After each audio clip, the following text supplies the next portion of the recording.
up, everyone? Welcome to Motorcycle Madhouse Morning Mayhem. Harley Davidson. What the hell?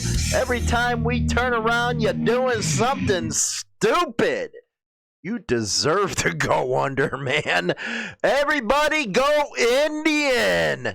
You're not going to believe the news coming up about Harley Davidson. Oh, my goodness gracious is what I have to say. Sad state of affairs. Sad state of affairs with Harley Davidson. They're facing all kinds of lawsuits from India. They're facing, doing away with the racing program, putting it on a dealer type of level. Like dealers can freaking afford all that kind of money. Pulled out of Summerfest. What is Al Bundy doing to the company? Hey, Al Bundy, you done went crazy, buddy.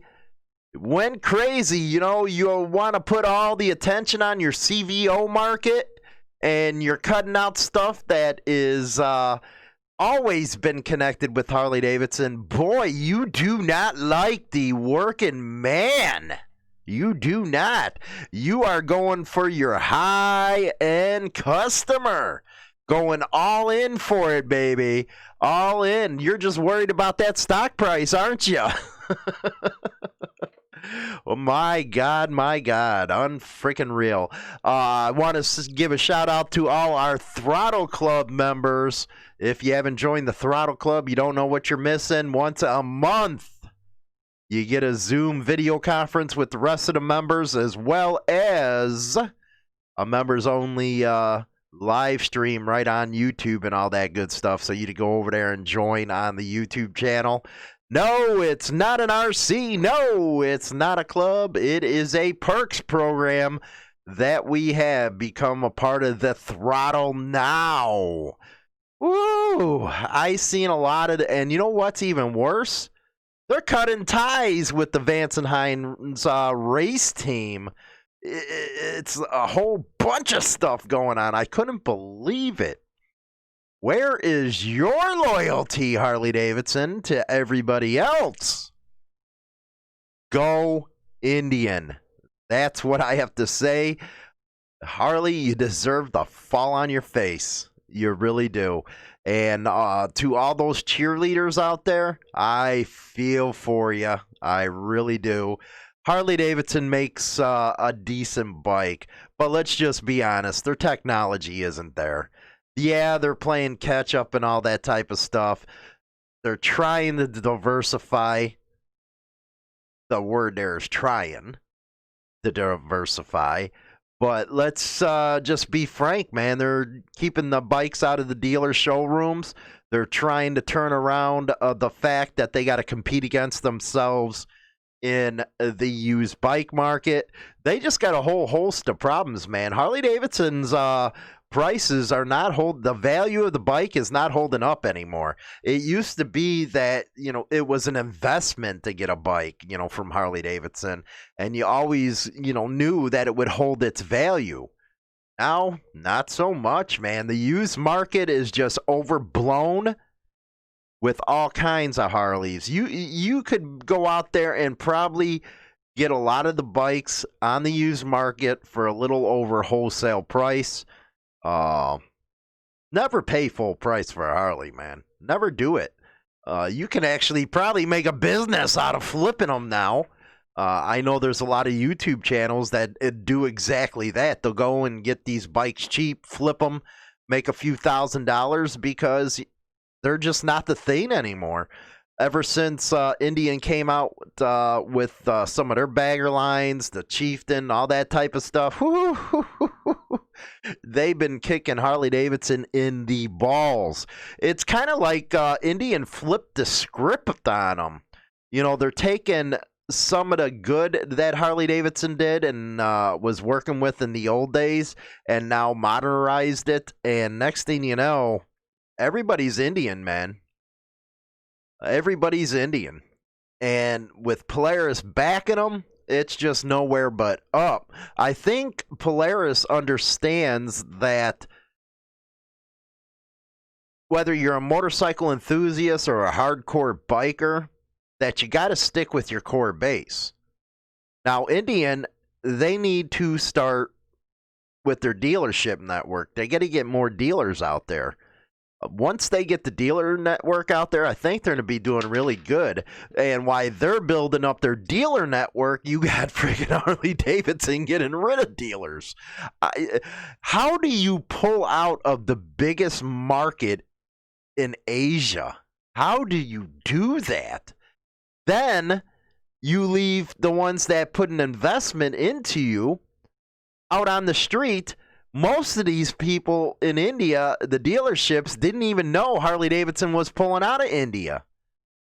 Man, talk about disloyalty right there and taking a bunch of money. What is it to get Harley Davidson dealership here in the United States? What is it? I'm just guessing probably $1 million. Then you have to have so much in assets and all that kind of good stuff. Then you got to sell only what Harley authorizes you to do. They micromanage these dealerships. They really do. And I get protecting a brand. I do that all the time. I get requests all the time for people to sponsor on the show, as well as you got people all asking about doing an RC club like Hog did with their people. And, I'm still thinking about it. I am. I'm really thinking about it, but I got to watch the brand. There's just so many stupid people out there that would take it as, not what it is. They'd want to be an MC when it's really nothing more than what a Hog chapter would be if I did anything. And again, it would probably have to be AMA, chartered.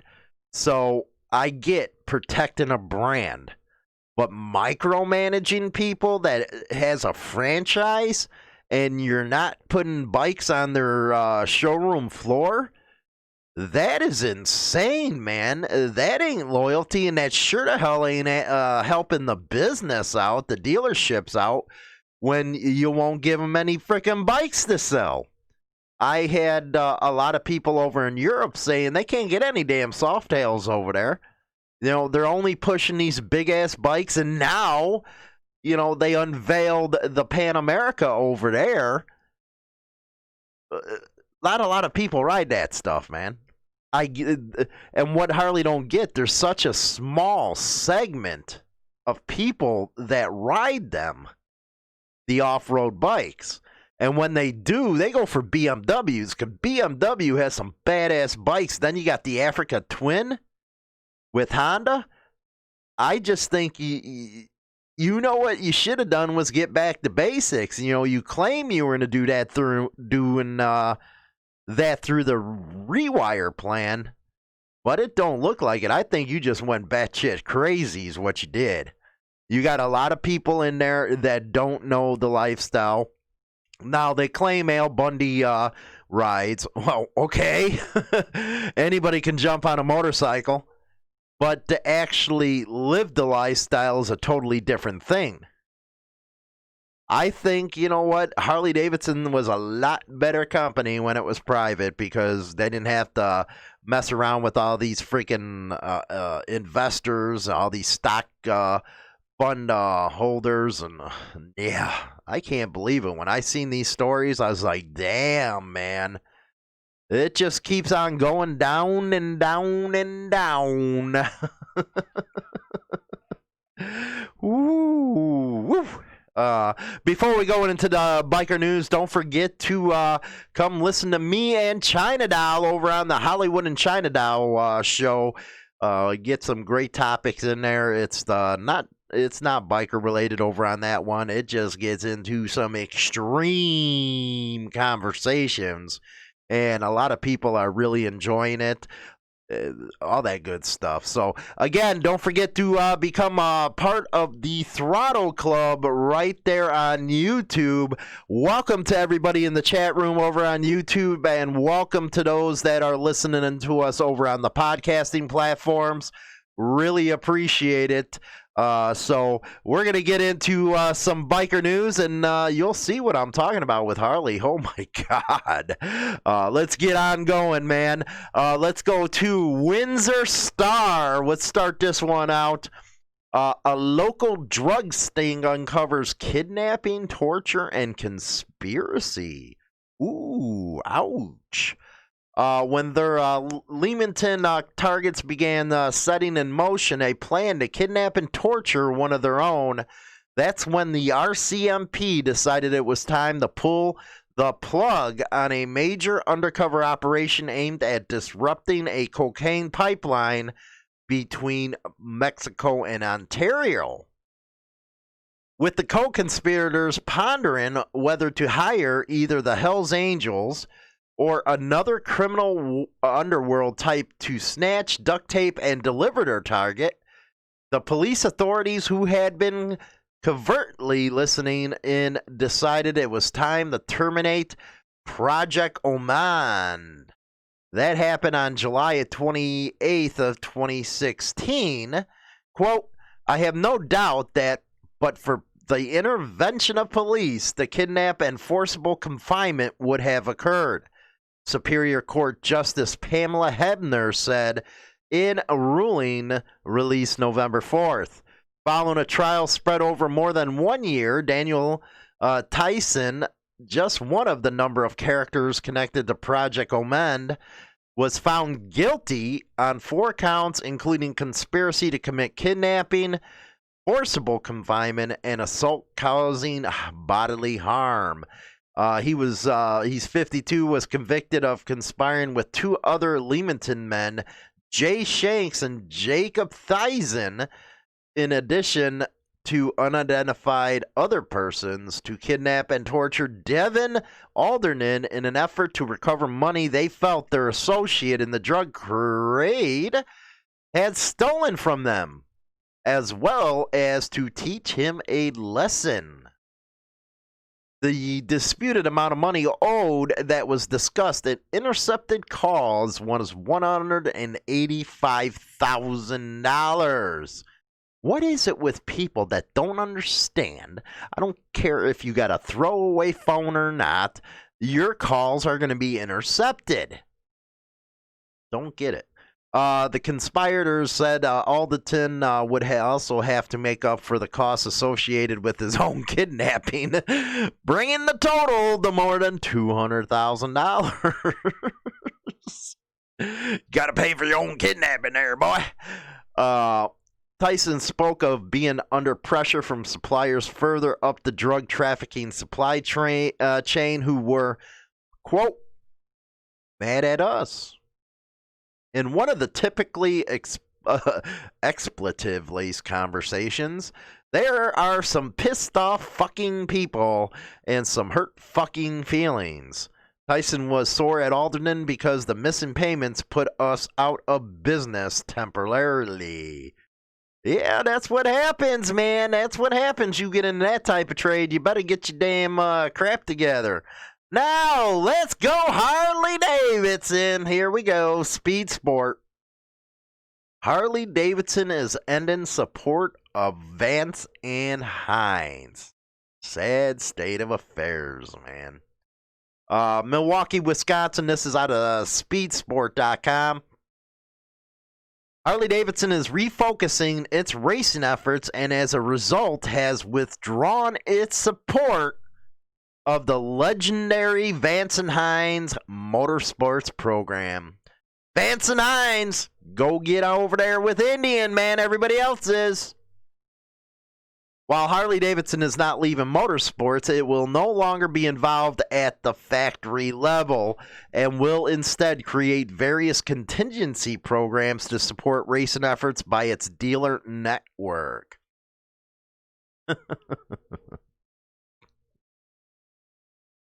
Quote, Harley Davidson's heritage is rich with racing lore and legacy, and throughout our brand's history, Harley Davidson dealers have been the cornerstone of our racing programs, said John Becklify, general manager of brand marketing. We are excited to continue to support the XG750R racing motorcycle and NHRA Pro Stock motorcycle efforts through our dealers. Do you know how expensive racing at the NHRA Pro Stock is? Dealers aren't going to be able to afford that. Hell no, they're already under enough pressure and you don't give them motorcycles.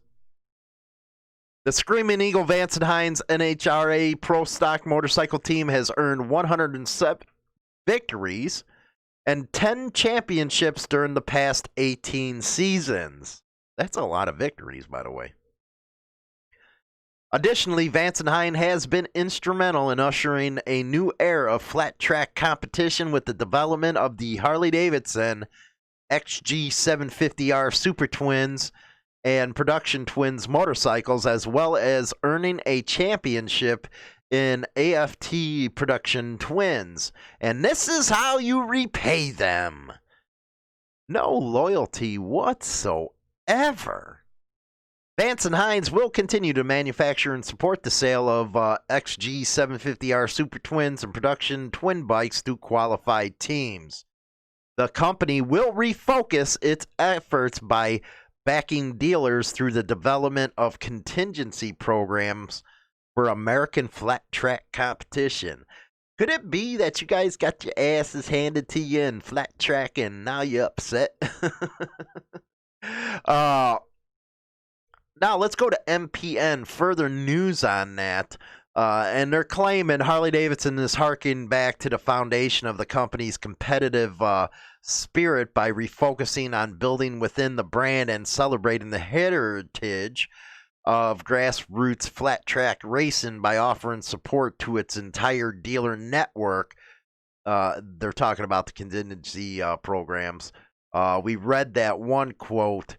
As it leans into a more grassroots approach, Harley Davidson would like to thank the Vance Hines organization, the riders, team members, and every individual involved with the Screamin Eagle Vance Hines NHRA Pro Stock Motorcycle and American Flat Track team efforts for their passion, commitment, and expertise for over a decade of winning competitions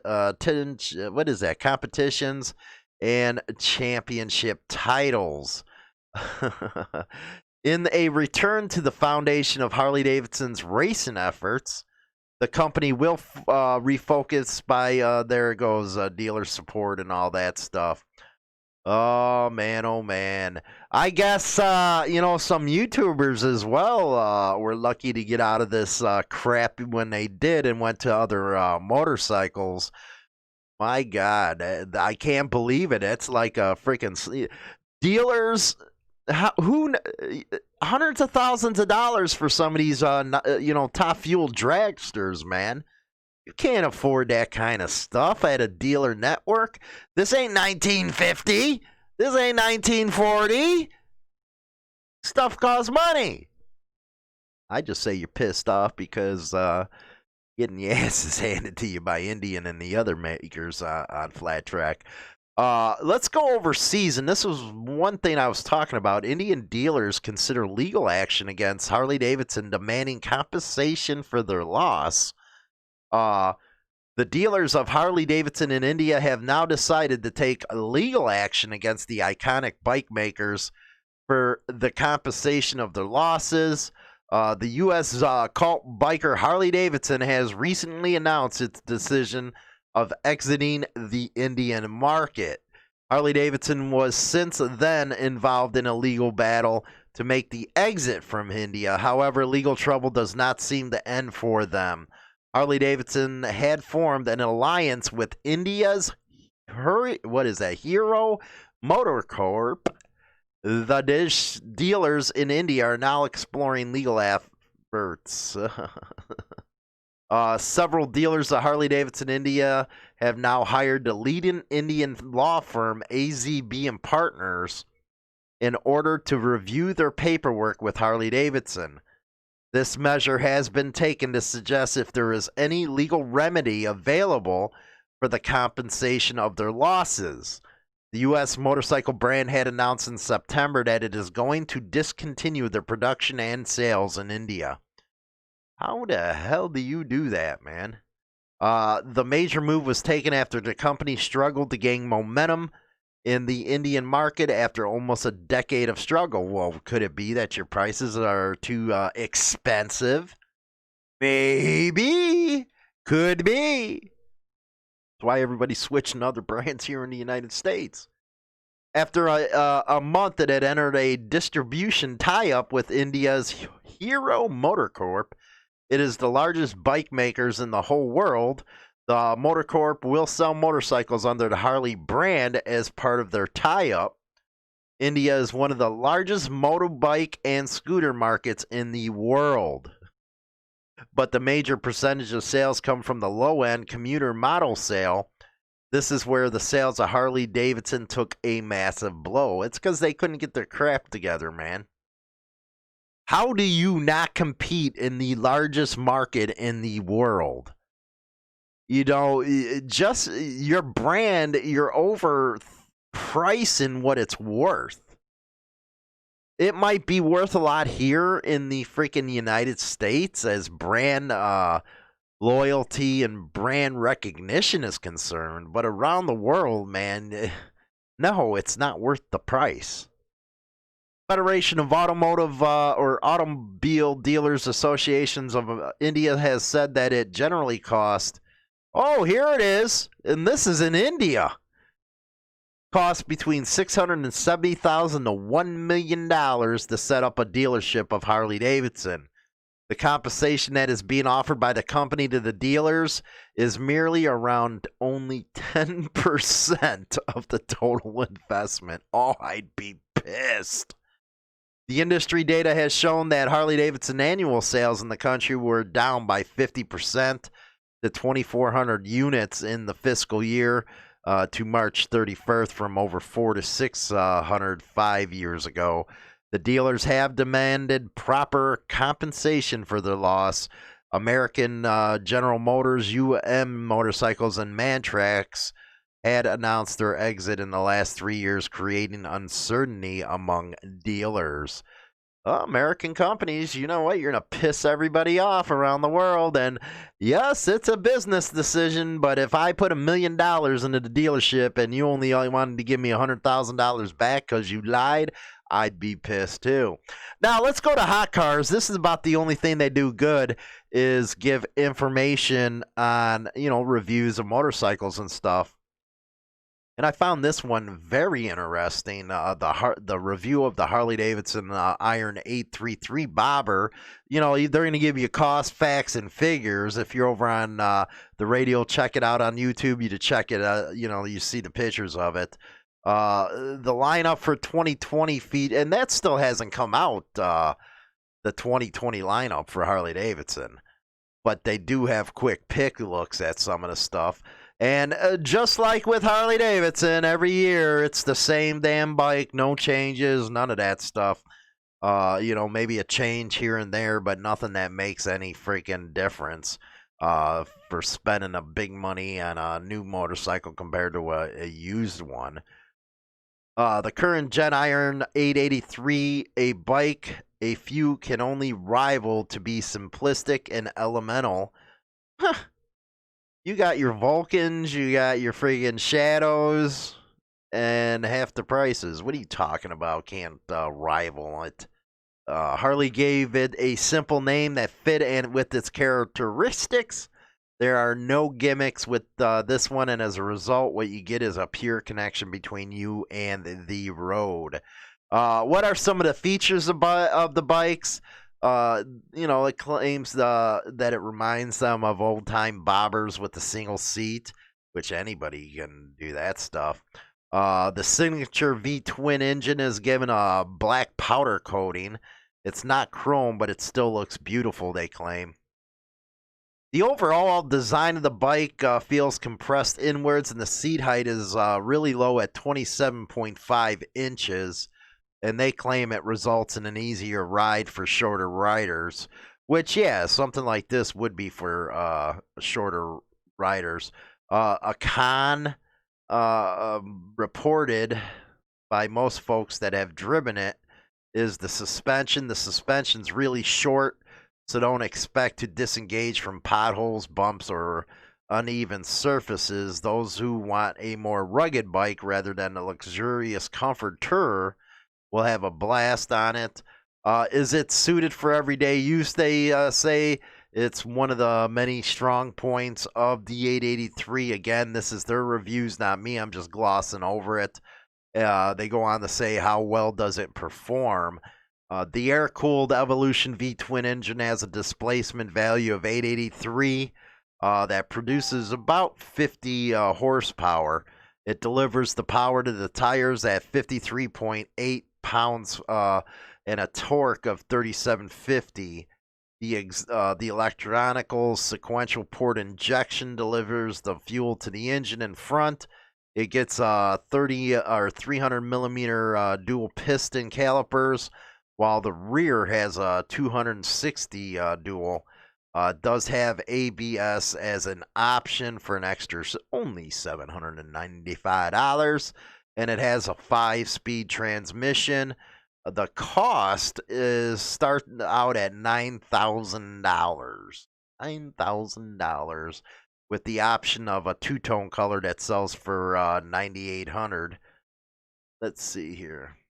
Yeah, it's gonna face, and like I said, it's gonna face competition from the Yamaha Bolt, the Vulcan, and the Triumph Street Twin. I go with the Triumph if I were you guys. If you're gonna go into something like this, new rider or something, always go for a Triumph. They're a better company than Harley Davidson ever was. Now, let's go over news here. A Perth man stripped of $1 million of assets after an AFP investigation by Kate Caller. A 39-year-old man with suspected links to organized crime has been stripped of about $1 million worth of assets, including property, motorbikes, and $80,000 in cash, following an investigation by the Australian Federal Police. I guess that's like the FBI here. I don't know. The AFP-led Criminal Assets Confiscation Task Force launched Operation Nguri in May of 2016 over suspicions the man had no legitimate source of income but owned 2 properties, vehicles, and boats. He was also spending hundreds of thousands of dollars a year on his lifestyle. Police suspect the man of Lansdale has links to Perth's organized crime networks and is criminally associated with multiple outlaw motorcycle gangs. The investigations revealed the man had a trust structure set up to hide his assets and was using family members and other associates to make the money appear legitimate. Between mid-2010 and early 2017, his assets were valued in the millions. Yet between 2010 and 2016, he declared a total taxable income of just $140,000. That's where they get you, is that. The AFP seized and restrained assets during the proceedings, with investigators executing search warrants at residences and commercial premises linked to the man in 2017. Now, some of the stuff that was seized included 3 black Harley Davidson motorcycles, a Bayliner, Trophy Pro walk-around fishing boat and trailer, a 2017 white Toyota Land Cruiser, 2015 black Land Cruiser, and nearly 80 G's in cash.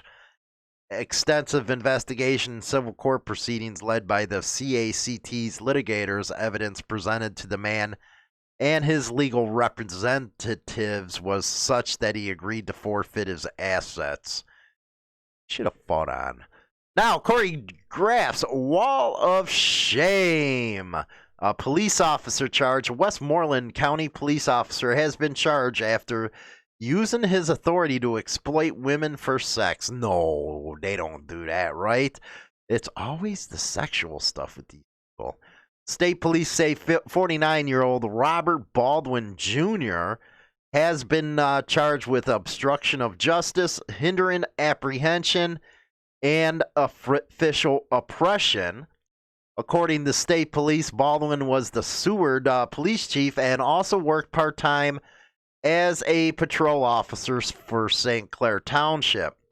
Troopers say they interviewed a woman in September who claimed Baldwin pulled her over in Seward after she ran a stop sign on her way home.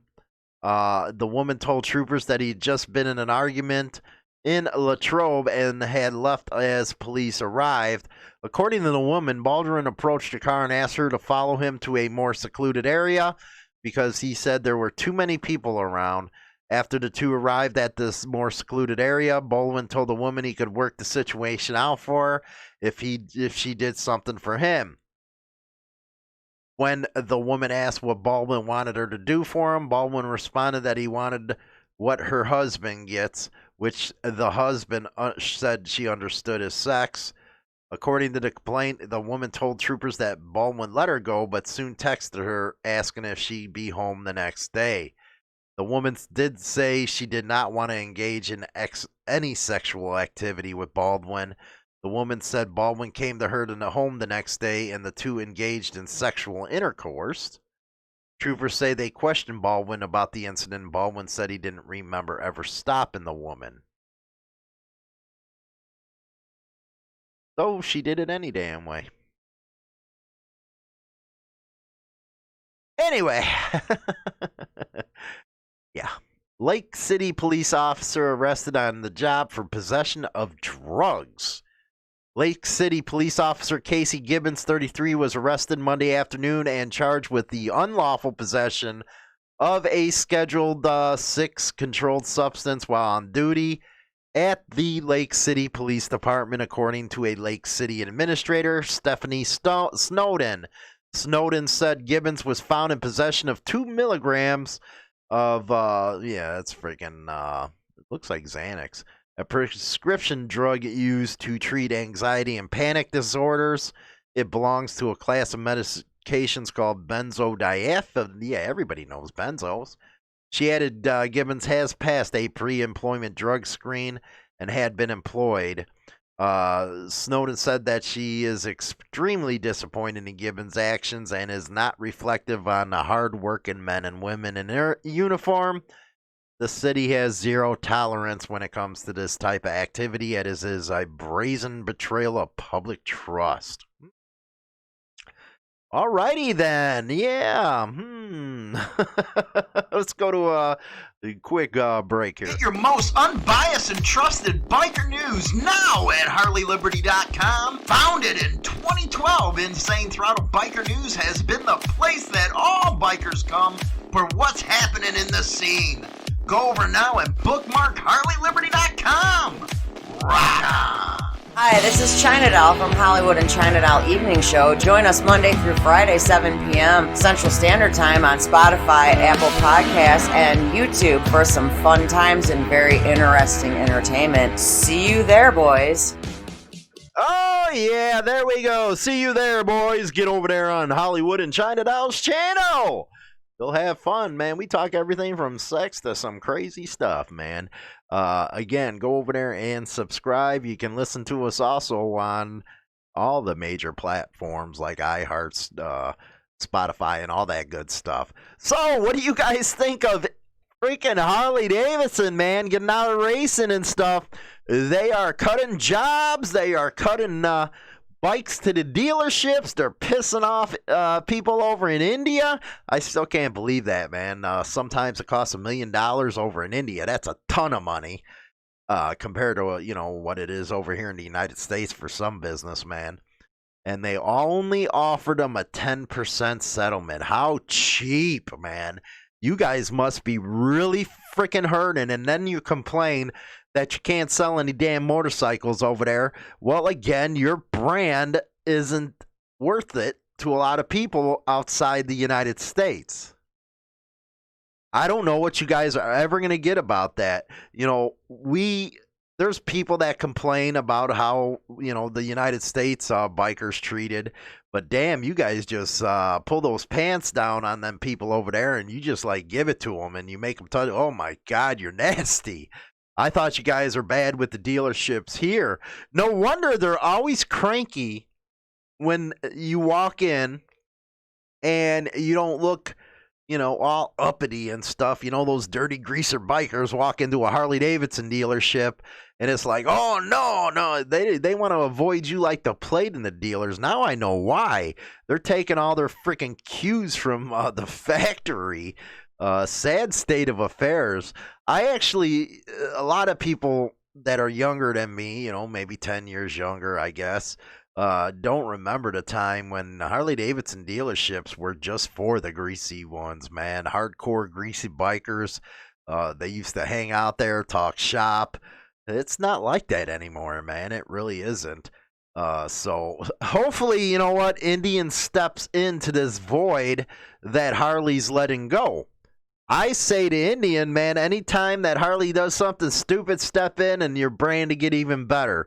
Because Polaris, you got it together. You got a lot of diversity within your products. And I think you're really going to start kicking the shit out of Harley. You really are. Your third quarter sales already show that kind of stuff. You've been doing good through the, the COVID-19 pandemic where Harley Davidson just, let's just put it that way.